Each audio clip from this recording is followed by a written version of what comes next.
OIB-TV, uma realização da Ordem dos Economistas do Brasil. Colega economista, prezada telespectadora, prezado telespectador, é um prazer estar com vocês mais uma vez aqui na TV da Ordem dos Economistas do Brasil. E tenho a grata satisfação, a honra de falar com meu querido amigo, o economista, professor doutor Roberto Troster. Troster, é um prazer estar contigo mais uma vez aqui na TV da Ordem dos Economistas do Brasil. O prazer é meu de estar sempre falando com os meus colegas economistas e com todo mundo que está assistindo e mais ainda falando com você. Bom, o professor Roberto Troster é da Troster Associados, é mestre e doutor em economia pela FEA-USP. E, Troster, li um trabalho seu, um artigo seu, no jornal Valor, recentemente, e fiquei, quando comecei a leitura, falei, isto é próprio do Troster. Você levantou informações muito interessantes sobre tragédias. Os gregos são especialistas em tragédias. E você faz um relato muito interessante e até comparativo entre a tragédia grega mais recente, né, desde 2008, que eles estão numa situação extremamente difícil do ponto de vista econômico, e você calcula que a dívida em relação ao PIB do governo, das empresas junto aos bancos, das empresas junto ao governo, está algo próximo de 292%. E aí você faz um estudo comparativo com o caso brasileiro, e você chega a números um pouco abaixo desses, mas extremamente elevados também, de 174% do PIB, se não me falha a memória. Em que consiste, como é que você está vendo essa tragédia aí? Grega e brasileira no tocante à dívida? Bom, para qualquer país, para qualquer empresa, para qualquer pessoa, quanto mais você tem que servir a dívida, menos você tem para investir. E quanto menos você investe, menos é a tua capacidade de crescer. Para uma pessoa que não investe em si próprio, se educando, o seu potencial de crescimento diminui. Para uma empresa, um comércio que não investe em estoques, seu potencial de vender diminui. Para um país, né, que não investe, cresce menos, investe menos, e aí você tem uma dinâmica ruim. Se você fizer um gráfico, dívida PIB e investimento é sempre com a forma de um ovo. Quando começa a subir a dívida, começa a cair o investimento. E quando começa a cair o investimento, começa a cair o potencial de crescimento, começa a cair o emprego. É uma armadilha isso. Quer dizer, se você se endivida bem, o que acontece? O fruto do teu investimento, você investe, você se endivida, você investe, e com o investimento você paga teu empréstimo. Isso é uma boa dívida. Uma dívida ruim é uma dívida em que você começa a vender seu patrimônio para servir a dívida. E é o que está acontecendo com a Grécia. A Grécia já está em quase 300% do PIB de dívida. Você tem que somar a dívida que tem, a dívida do governo com a dívida do setor privado com os bancos, e você tem, além disso, outras dívidas. O que acontece? Quem paga a dívida do governo é o cidadão, paga com imposto. Quem paga a dívida para os bancos é o cidadão, ou as empresas, né? Então, se eles pagam muito, sobra pouco para o resto. Se sobra menos do que ele tem que pagar, você tem crise de dívida, você está na armadilha da dívida. E o Brasil está caminhando a passos largos para isso. A dívida pública está em 90% do PIB, a dívida dos brasileiros com o sistema bancário tem 54% do PIB, isso já dá 144% do PIB. Tem pouca coisa que dá para mexer nessas duas dívidas, mas tem uma dívida que é do setor privado com o governo, que é a dívida ativa da União. Essa dívida ativa da União é 30% do PIB. O que é essa dívida? São alguns impostos atrasados, mas o grosso da dívida é correção monetária e juros.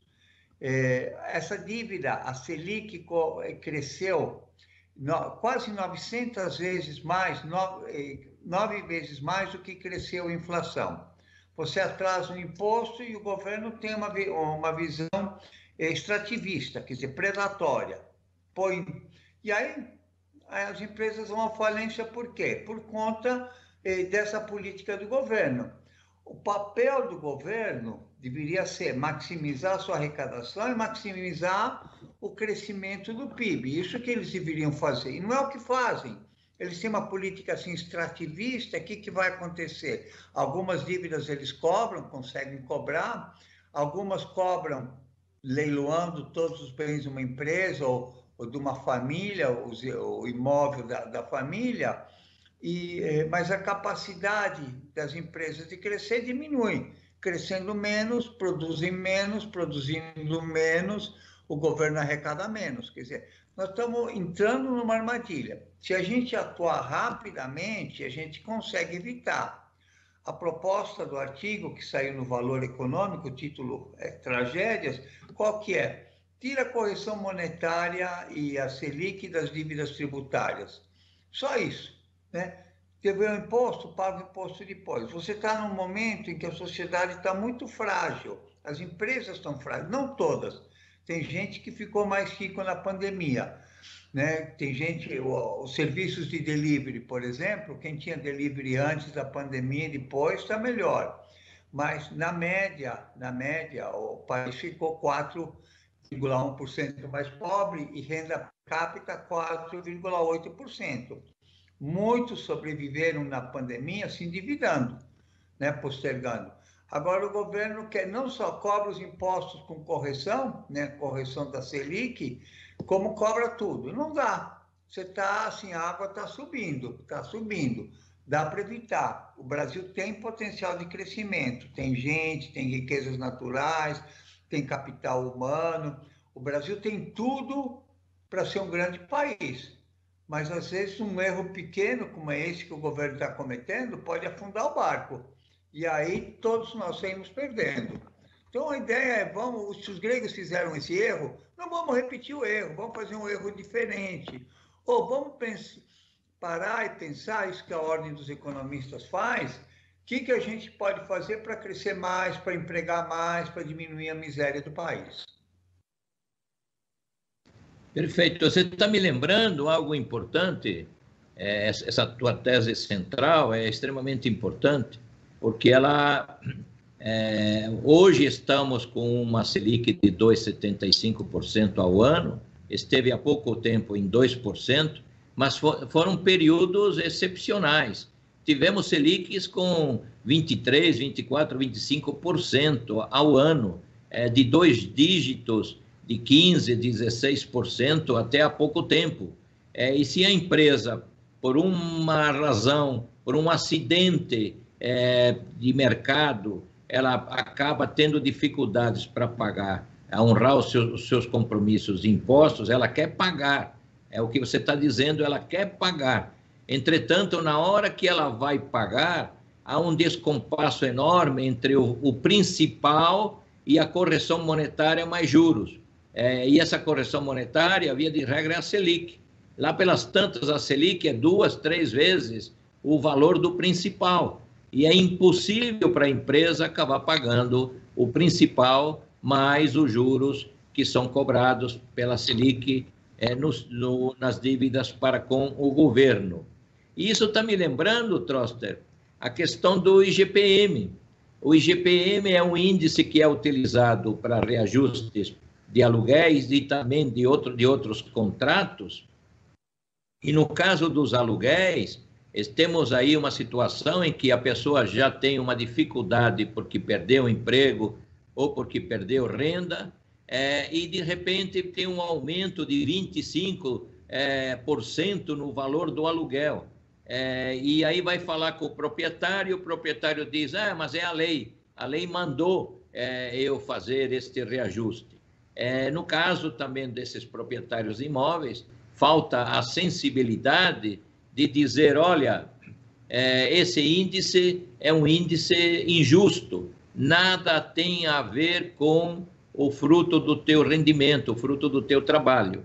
Então, eu estou vendo, é uma tese bastante interessante, simples de ser colocada, poderia ser o reajuste feito como é feito em outras áreas do judiciário, pelo IPC, o IPCA, poderia ser, ou INPC, enfim, índices que estejam mais próximos digamos, de uma taxa de inflação, embora você também coloque no artigo que é o governo que acaba sendo o emissor de dinheiro a um custo baixo e ele acaba criando a própria inflação no sistema, não é verdade? É verdade, ele causa o problema e ele quer passar a conta para outros. E quanto pior for a gestão dele da moeda, mais ele quer tirar de quem não pode. Quer dizer, é uma grande injustiça isso, né? A segunda coisa, o IGPM foi importante em 1947, quer dizer, faz 74 anos, foi criado e você não tinha na época, então você pegava preços em catálogos, assim, fez um índice, chamava-se Índice Geral de Preços, teve sua importância naquela época, mas não se modernizou. É um índice que mede atacado, junto com varejo, junto com construção civil e usa isso para reajustar bens e serviços. Não faz sentido isso, não faz sentido, deveria se acabar. E me permito me contrapor a você, Manuel, quando você fala usa INPC, usa IP... Não, tem um país, um índice de inflação. Tem que acabar com essa multiplicidade de índices para corrigir, que é uma loucura. Tem coisa que corrige com o INCC, tem coisa que corrige com o IGPM, tem coisa com isso, quer dizer, é uma complicação. Isso o governo pode fazer. A partir de 1º de janeiro, a inflação do Brasil é o IPCA. Teve toda uma discussão quando você fez o regime de metas sobre isso. Então, vamos fazer valer isso. Um país, um índice de inflação, como o mundo inteiro faz, né? Uhum. Concordo contigo. Eu apenas dei uma ideia de que poderia ser um índice ou o outro, enfim, porque há vários índices, não há como negar que existam vários índices, um para reajuste dos salários, outro para reajuste dos aluguéis, outro, enfim, uma parafernália de índices é o que nós acabamos tendo e, é claro, nem sempre no curto prazo eles são convergentes. Mas eu vou fazer para o Manuel, antes do intervalo, só para uma frase, né? Para que simplificar se dá para complicar? É verdade, é verdade. Mas vamos continuar na nossa conversa, que está muito agradável, no próximo bloco, Troster. Aguarde um segundinho, já retornamos. O que nos move, nos transporta para o futuro. Dinamismo para acompanhar as evoluções tecnológicas e os novos modelos de negócios. Dinamismo para inovar. Se superar as expectativas é importante para você, é importante para nós também. Oferecemos soluções completas para potencializar o crescimento sustentável do seu negócio e projetá-lo para o futuro. Esteja onde estiver, conte com a gente. A economia é uma ciência social que estuda o problema da escassez. Toda e qualquer sociedade tem recursos escassos, até as sociedades mais ricas. Sempre haverá problemas de escassez de recursos. E este é o centro do estudo da economia. Temos 3 problemas fundamentais: o que produzir, o como produzir e para quem produzir. O profissional economista possui sólida formação teórica e prática e visão metodológica global da ciência econômica e sua importância. Ele possui consciência criticamente aberta sobre a realidade socioeconômica do país e assume uma postura responsável no tocante à sua atividade profissional. Preocupado com a missão de dar a sua colaboração para o desenvolvimento sustentável da nação, o profissional economista segue à risca cada palavra de seu juramento. colega economista, prezada telespectadora, prezado telespectador, é um prazer estar com vocês aqui na TV da Ordem dos Economistas do Brasil. E tenho a satisfação, a honra de conversar mais uma vez com meu querido amigo economista Roberto Troster, da Troster Associados. Troster, tenho conversado, entrevistado CEOs, presidentes de empresas ou de órgãos que representam associações setoriais, e tenho ouvido, por exemplo, do pessoal que trabalha no setor de automotivo, das concessionárias, do 0 km, que está faltando veículos 0 km. Tenho ouvido que os preços dos seminovos e dos usados, por causa disso, têm aumentado consideravelmente nesses últimos tempos.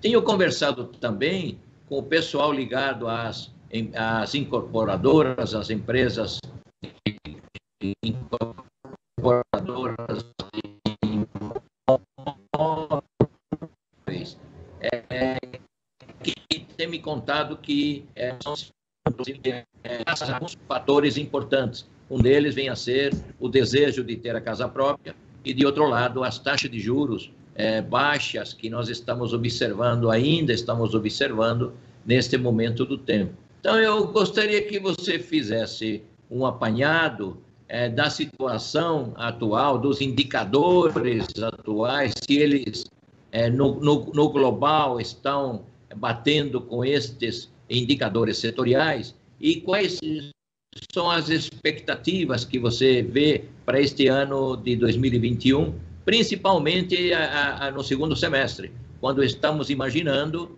que apesar desses terríveis problemas que esse vírus está causando na vida de milhares de pessoas, também está causando problemas muito sérios no nível de atividade e emprego. O desemprego, a taxa de desocupação tem aumentado, o que isso significa que parte da renda de boa parte desse pessoal acabou caindo e eles estão com sérias dificuldades para honrarem seus compromissos. Então, queria que você fizesse um apanhado da situação nesse momento do tempo econômica e a tua perspectiva para este ano de 2021. Bom, primeiro, quando você fala que o Brasil vai crescer 3,5% na média, isso é a média. A média, você pode se afogar numa lagoa que tem, em média, 50 centímetros de profundidade, né? Quer dizer, você tem o raso e o fundo. Na média, crescer 3,5%, alguns vão crescer muito mais do que isso, alguns vão crescer 7%, 14%, e outros vão deixar de existir. Então, média é média, né? Então, é muito importante. Segundo, 3,5% é um número baixo se você comparar que o ano passado caiu 4,1%. Quer dizer, nós vamos terminar 2021, se as projeções estiverem corretas, abaixo de 2019. Nós vamos em 2020. Não, de 2019, e vamos só chegar em 2019 em 2022, se as projeções estiverem corretas, usando a projeção do PIB trimestral, só no último trimestre de 2022. Então, não é um desempenho tão bom assim. Segundo, a questão do desemprego. Em números redondos, nos últimos 12 meses, a população brasileira aumentou em 5 milhões de pessoas. Os desempregados aumentaram em 2 milhões de pessoas. E os ocupados caíram em 8 milhões de pessoas, os ocupados.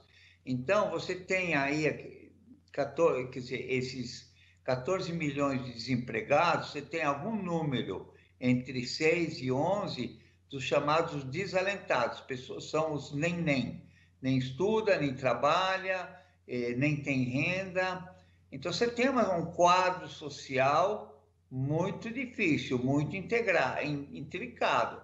A preocupação da política econômica deveria ser os nem. quem não tem emprego, quem não tem renda, quem não consegue estudar, isso está ficando para um segundo plano. Nós estamos olhando projeção do PIB, estamos olhando crescimento, e o crescimento bom é o crescimento para todos. A segunda coisa sobre esses dois setores, o setor de automóveis, o setor de construção civil, é um ativo real. Então, se você vê que o rendimento financeiro é inferior à valorização do ativo, você tem aumento da demanda de ativos. Na época da hiperinflação, uma coisa muito comum quando você ia visitar uma dona de casa, ela te mostrava a despensa cheia de comidas. Por que ela mostrava a despensa? Porque era sinal de segurança no meio daquela instabilidade financeira. A moeda perde valor, a lata de óleo não perde valor, o quilo de arroz não perde valor real. Você consegue comer 1 quilo de arroz, né? É muito ruim, podia ter dado um outro exemplo, né? 1 quilo de carne, mas comer 1 quilo de arroz. Só japonês e chinês e oriental que merece comer muito arroz, né? Bom, mas o ponto é que o italiano também que gosta de risoto, né? Mas o ponto é que você começa a ir para ativos reais. Isso é ruim. Por quê? Porque as pessoas compram ativos reais só pela valorização e não pela sua utilidade. Então, você distorce a alocação de recursos. Isso é um fato muito ruim na sociedade brasileira. Você tem que evitar. Mas já que isso está acontecendo, então o que acontece? Para preços de imóveis, você tem uma coisa que chama rental yield, que é o rendimento que um ativo financeiro dá. Se o rendimento, aluguel sobre preço do imóvel é maior do que o rendimento que um ativo financeiro dá, você começa a comprar imóveis. Então, fundos imobiliários estão bombando, a construção civil está bombando e deve continuar bombando. É muito mais do que o sonho da casa própria, é o sonho da aposentadoria feliz. Então, as pessoas compram o ativo por isso. No caso dos automóveis, o volume produzido caiu. O que acontece? O dono você falou da picanha, o dono do restaurante, ele vê quantas picanhas ele tem que comprar para poder vender. Se ele compra picanha demais, ele perde as picanhas. Se compra picanha de menos, ele perde clientes. O que aconteceu? A indústria automobilística como um todo fez uma estimativa de vendas. Como você está tendo esse aumento de demanda, está faltando estoque.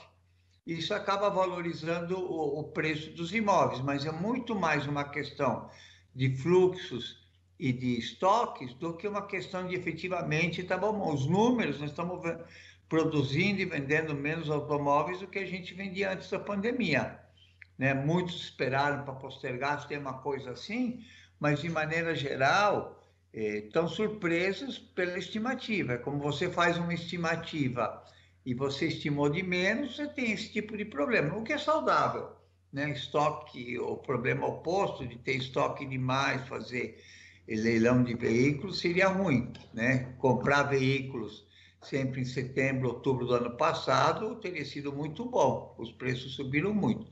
Mas é muito mais um problema de taxa de juros. Só que a taxa de juros não vai se sustentar aí. A inflação acumulada em 12 meses está em 5%, a Selic vai subir para 3%, e o que acontece? Continua com juro real negativo, você vai continuar. É uma distorção do mercado, quer dizer, a inflação sobe, você começa. O Banco Central tem que sair na frente, não atrás na questão dos juros.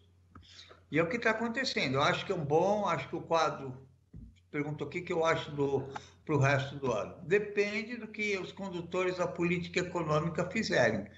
Tem muita coisa que você pode fazer para a economia crescer mais, mas você não está fazendo. Você mesmo levantou agora o exemplo dos índices diferentes de preços. Tem um país, um índice, acabou.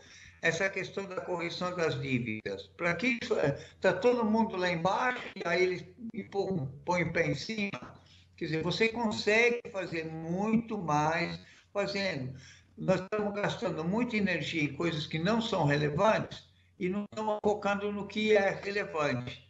Então, nesse sentido, seria importante que começasse a focar. O que eu tenho que fazer para arrumar mais emprego? O que eu tenho que fazer para as empresas se manterem mais solventes? O governo dá dinheiro por um lado e tributa o crédito por outro. Quer dizer, ele pisa no acelerador e no freio ao mesmo tempo, né? Bem, Troster, vamos ter que marcar uma nova entrevista, uma nova conversa contigo, porque temas como política monetária, crédito, não tivemos tempo de comentar, de pedir. Você é um especialista nessa área e as tuas ponderações, as tuas explicações sempre são extremamente relevantes. Estamos chegando ao final, dou a palavra a você para a última consideração. Não, gostei muito de falar com você, gosto muito do que eu sou, de ser economista, e eu tenho um privilégio muito grande. Não só, meu filho fez economia, então eu era apaixonado pela profissão, e aí meu filho fez economia e eu me apaixonei de novo pela mesma paixão, porque com os olhos dele você vê. Então, eu acho bonito, e eu acho que os economistas são muito importantes. E uma coisa, se alguém tivesse que falar para mim, olha, fala alguma coisa importante que você aprendeu em todos esses anos como economista, eu falei a importância de boa política econômica, como boa política econômica faz o país crescer, melhorar a inclusão, dar mais estabilidade, dar sustentabilidade.